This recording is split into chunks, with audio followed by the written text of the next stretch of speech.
Happy Valentine's Day, everyone, and welcome back to our channel. So for today's video, I'm going to be reviewing the 50 Shades Darker movie. So I seen it a couple days ago. It just came out. I'm actually going back to see it again because I loved it so much. I have seen so many negative reviews here on YouTube about the movie, about the characters, about how it was filmed, about the directors, about the author, the book. So I'm just going to give you my opinion on it from what I've read and what I've watched and what articles I've looked into and stuff. 50 Shades Darker picks up where 50 Shades of Grey ends. And where that ends is where Anastasia is leaving Christian because she's unhappy, she's scared, doesn't know what to do with the relationship. So it picks up and Christian is sending her gifts and trying to win her back and eventually gets her to have dinner with him. So, I was really unhappy with 50 Shades of Grey, the movie. I absolutely love the 50 Shades of Grey series, all 3 books. I could not put them down. I read them twice. I'm on my 3rd time reading them. I love them. But I was really disappointed with the movie. The first one, 50 Shades of Grey. I didn't really like how the actors acted.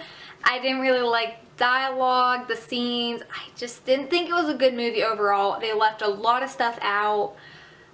So when I went in to see the second movie, I was kind of a little scared because I didn't know how it was going to play out. I didn't know if it was going to be like the first movie or was it going to be better. I do have to say though, in book 1, there is a lot of sexual scenes that go on, and in book 2 is really when the plot starts.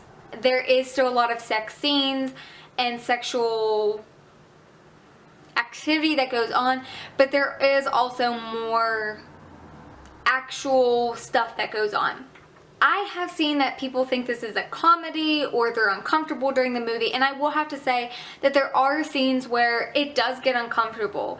But the way that I look at it is that this is not just regular. Obviously it goes above and beyond. Let's just say it. Obviously he has the Red Room of Pain where he has his toys and stuff, and that's where he brings his submissives. So yes, it does get uncomfortable. If you're not used to that, it's gonna be uncomfortable. And I want to say that some people said that the dialogue was uncomfortable, it was poorly written. I don't think it was.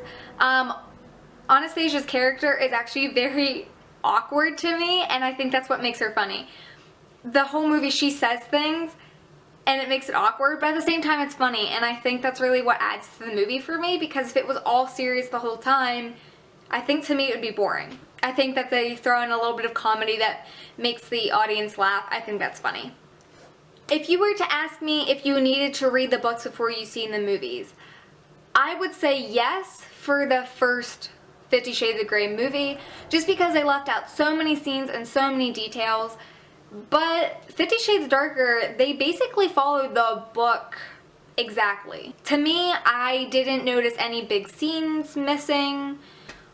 I thought it was better. I'm going to give the movie a 10 out of 10. I think the 50 Shades of Grey trilogy is for certain people.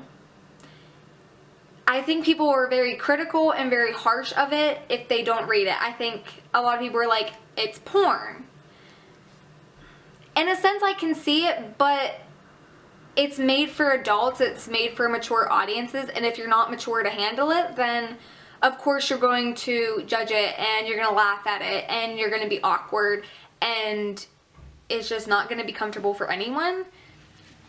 A lot of sex, there's a lot of graphic scenes that go on. If you are not comfortable with that, then don't watch it until you are comfortable watching it. Ladies, if you want to see a lot of Christian Grey, I'm sorry to disappoint, but you do not see anything of him.